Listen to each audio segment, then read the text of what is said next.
this is the spirit. This is the spirit of the nation. This type of thing encapsulates what Canada is all about. And I think it's symbolic also because it's illustrative that, we can't have peace unless we have to sacrifice as well, right? So you went through this great war that was just a generation ago, but who knows what's on the horizon.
Everyone, and welcome to our second episode of Heritage Properties of Canada.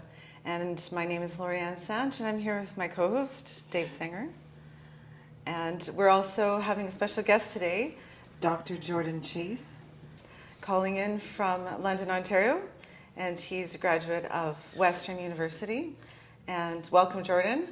Thank you so much for joining us. And we'll just ask you to share with the audience a bit about your background and what you studied, and we'll go from there. And our topic today, of course, is... Sure, and I will introduce our topic really quickly because Jordan is a subject matter expert in the area of the Great War, the First World War. And as we approach Remembrance Day in just a couple of days, we thought here at Heritage Properties of Canada, why not look at a central heritage property for everyone, which is the National War Memorial in Ottawa. And just a quick intro there, as Westerners who moved to Eastern Ontario about 15 years ago, neither of us really knew much about the memorial. And in fact, for myself, even though I read a lot of history, I almost had the American monument, which I know, Jordan, you know the name of, more in my mind even than our own national monument. So that's part of what motivated this podcast was, hey, let's go and take a really close-up look at this monument. So back to Jordan. Jordan, you earned your PhD from Western University. And you wrote your dissertation about the Great War. So like Lori-Ann was asking, please tell us a little bit more about your background and specifically about what you spent all that time writing a wonderful dissertation on. Thanks so much. I don't know how wonderful it was, but certainly it's a labor of love, right, when you commit to a project like that. So I grew up in Ontario, but I did my undergrad degree in Dalhousie University in Halifax, and then I did 2 years at the University of Calgary doing my master's, and I worked really closely with their military history and their strategic studies program there, and that really got me really entrenched with a lot of the experts in the field, but also the different categories of analysis, the different schools of thought, and a lot of the different debates that take place in military history more widely, but also in Canadian military history specifically. So my thesis there was about war weariness, and I looked at the last 100 days of the Great War, and basically the outsized role that Canadian soldiers played there, packing a punch well above their weight, basically having a huge impact far beyond the number of men that they were able to put into the field. My dissertation at the University of Western Ontario in London, so I moved back to Ontario to pursue that. I worked with Dr. Jonathan Vance under that, and he is an expert in social memory, a lot of the cultural elements of the First World War, and how the war impacted, of course, the soldiers, but how it had a wider impact on society. How did it shape, all sorts of things, physical monuments, for example, like we're going to talk about today. How did the monuments and memorials come to represent the Canada as it had become through the war? So my dissertation specifically focused on war weariness, and that was a concept that I had developed at Calgary but expanded upon in this dissertation, and a lot of it was sort of looking at the distinction between the inability to continue fighting. So someone who was completely debilitated by shell shock or PTSD, as we would call it today, those types of individuals were unable to go on. They weren't able to fight. They weren't able to stand any more duty in the line, and they were, shells of their former self, physical and, psychological problems. So really useless as a soldier in a lot of ways. But then, there were a huge chunk of soldiers, a large percentage, I would say the majority, that were sort of one step right before that. They're on the verge of breakdown. So I thought that was a really fascinating concept, because we have, there's no rotation, like we have with later wars. You go in for tour of duty and then you come back home and you've done your part. The idea in the First World War was you go in until the war is won, which, as we know, obviously didn't happen right away, or you're wounded, or you created a casualty another way and you're removed from the line. So some of these guys were here for months, if not years. So that sort of toll, psychological and otherwise, played a really big part in how they thought about their service, how they were able to be effective and whatnot. So I was just kind of very curious about, why did these guys keep going when all these forces and factors are kind of driving them to quit, right? Mm-hmm. It's human instinct, right? Fight or flight response, all that kind of stuff. Mm-hmm. It's everything's sort of pushing them to give up, to quit, to run away, to desert, whatever it might be. And yet most of the men did stay in the line. Mm-hmm. Canadians were victorious. The Allies were successful. Mm-hmm. So I just kind of explored that topic and what keeps them in the line, and sort of what were the mitigating factors that allowed them to keep going despite the war weariness and all the other problems. Mm-hmm. Well, that's fascinating, because I think when we look at the monument today, we might even see some indications of that, because I think a lot of people, when they look back at the Great War, think about the toil that was involved and the suffering.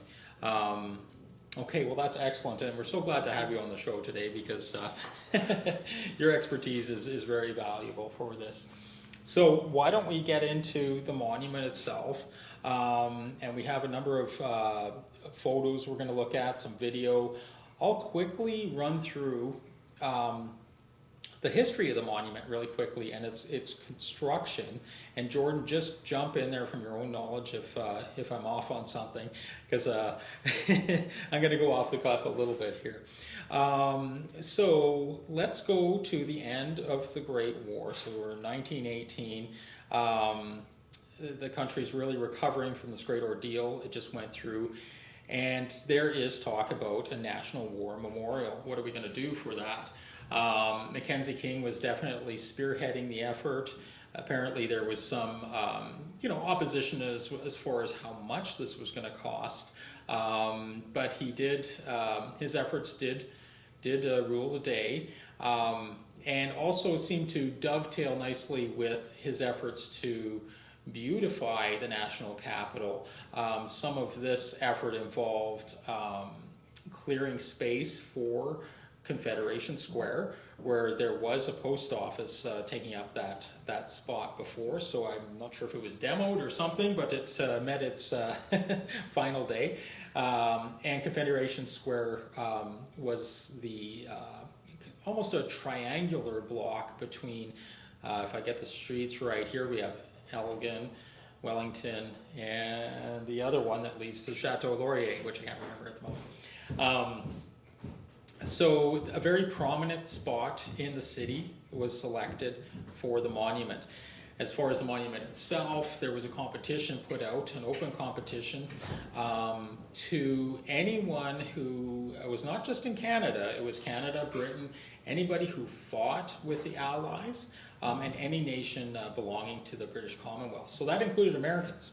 And the finalists were narrowed down, and it sounds like there was a competition final with a kind of a blind jury who looked at scale models of the various finalists, and the winner belonged to Vernon March. I think I got his name right. And he had already done some other monuments, one in Canada in Aurelia. I think there's a story about that as well. So his, and we have a clip of it, his original scale model really looks very, very close to what the final product was.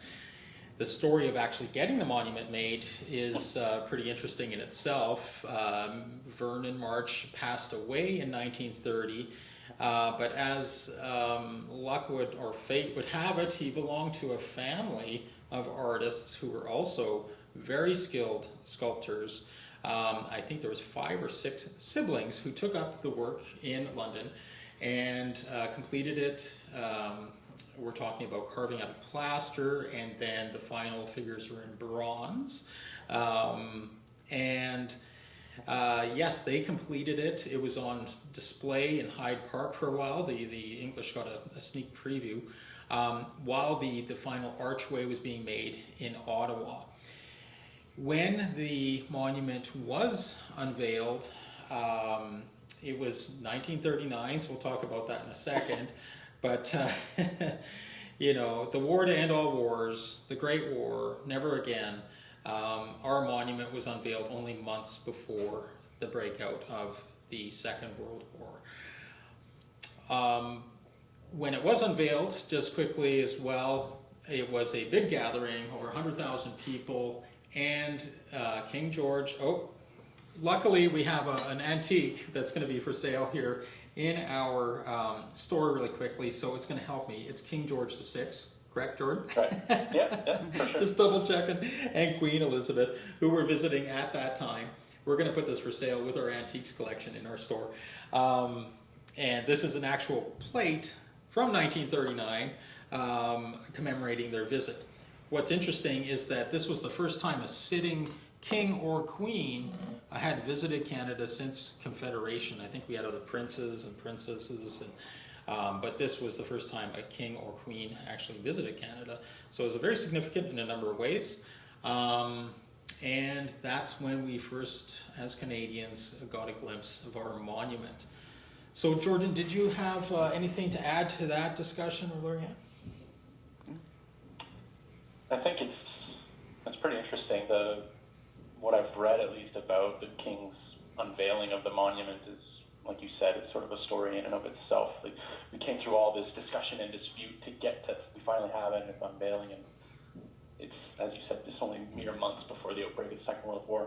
Hindsight's 2020. We know now that that was sort of the start of a whole global conflagration that Canada was drawn into again. But I think it would take someone being quite naive to deny the fact that there were sort of rumblings going on in Europe. Mm-hmm. There's, aggressive powers sort of rearming and whatnot. And I think the King's visit is very symbolic as well. We have the monarch, as you say, the sitting monarch, which is a big deal with all the security concerns and logistical issues. And he said, this is the spirit. This is the spirit of the nation. This type of thing encapsulates what Canada is all about. And I think it's symbolic also because it's illustrative that, we can't have peace unless we have to sacrifice as well, right? So you went through this great war. It was just a generation ago, but who knows what's on the horizon?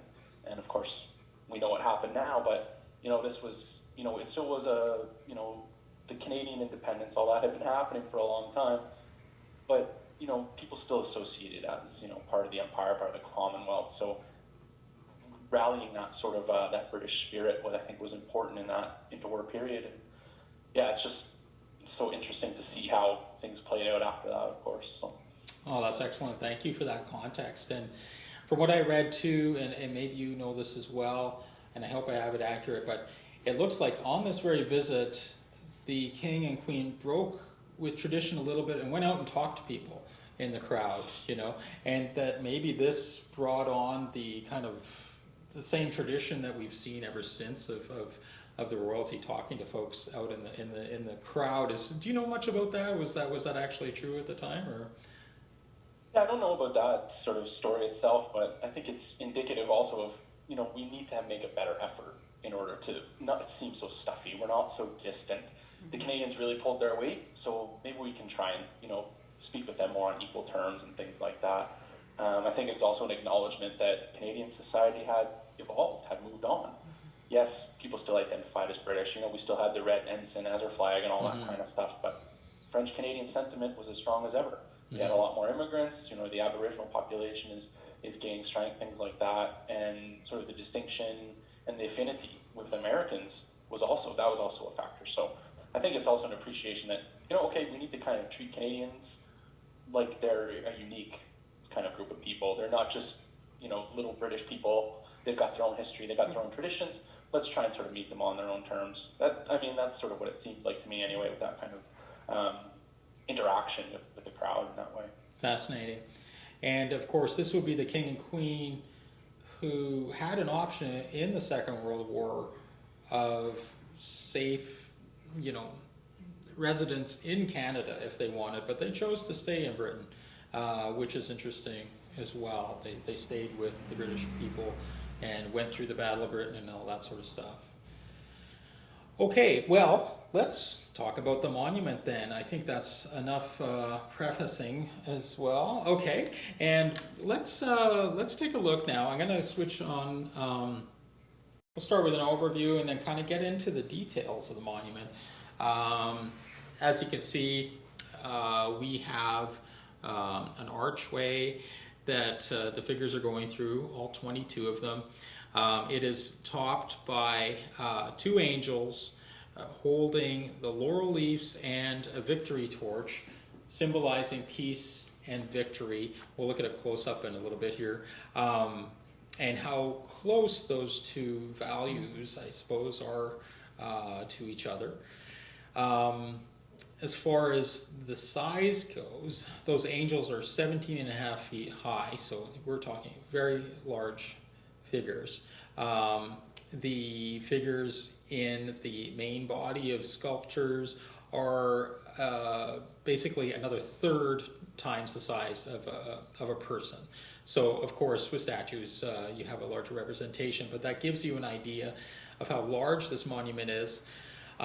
It's very prominent as you're going up Elgin Street, the closer you get to Parliament Hill. So it's meant for a very long sight line. This foreground view is one of the more familiar views, I think, to everyone. And we're going to come around here at the end to take a look at it. But let's start here at the back of the monument. And what's being towed through here is, I guess you would call it a field gun, right, Jordan? Yeah, for sure. Great. And two horses are pulling this, correct? Yeah, I think the horses play another role in this monument as well. But specifically, they would be beasts of burden in this case. We have tractors, there are trucks, but hundreds of thousands and millions of animals also participated. So it's a key part of it as well. Yeah. Right, and Ottawa has a monument dedicated to service animals, I believe, in Confederation. This is Confederation Square, so that's Confederation Park. Park, yeah. Yeah. Okay. So let's go to the next one here, and you can see. Now let's look at this figure on the right at the moment. My understanding, talking to someone, and I'd like to confirm this, is that this one figure on the right is holding a wallet, which is representing the taxpayer funding these efforts. The average Canadian's part of their money is going towards this one way or another. And I wanted to get a source to nail that down because I know somebody told me that several years ago. But Jordan, do you have something to substantiate that? I don't know specifically. I mean, I think that's one of the valuable components of this is it can kind of be interpreted in different ways. Certainly, the taxpayer is huge, and the victory campaign, the war bonds, the loans, all that kind of stuff really played into it, right? It was a way to incorporate the regular citizen, right? Yeah, maybe you're not fighting in the front lines.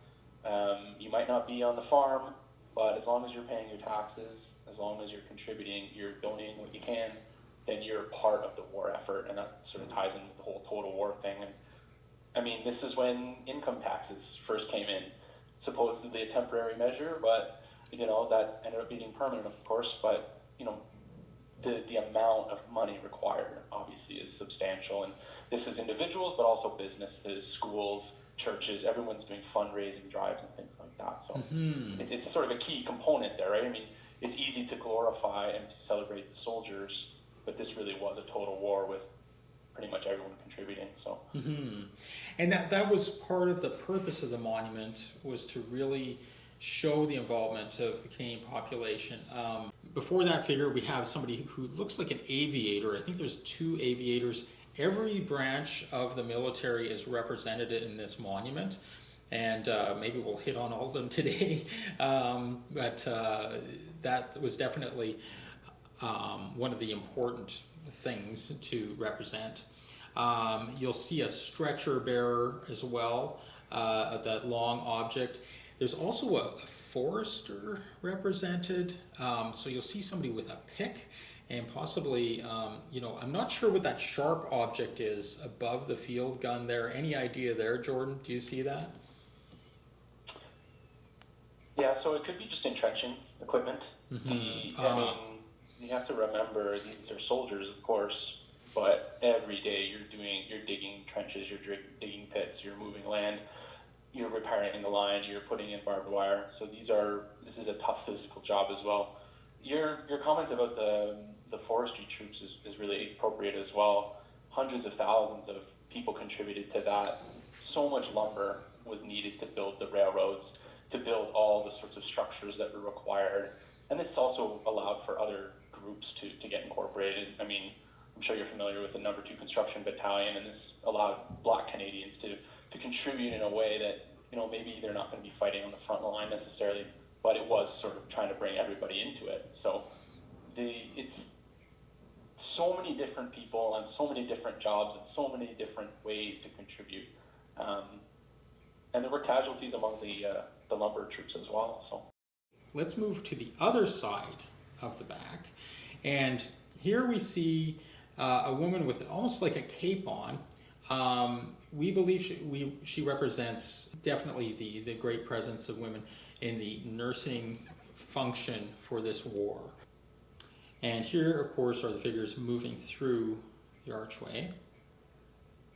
The details are incredible of their uniforms. Apparently, Canadian military officials worked with the marches to make sure that all of the details were authentic and correct. So we have 2 mounted figures, a cavalry unit, and I cannot remember who is being represented by the other one. Would you know, Jordan? is that in this photo here? Yeah. So it could have just been an artillery driver. So you have so many people handling the horses and the mules, of course.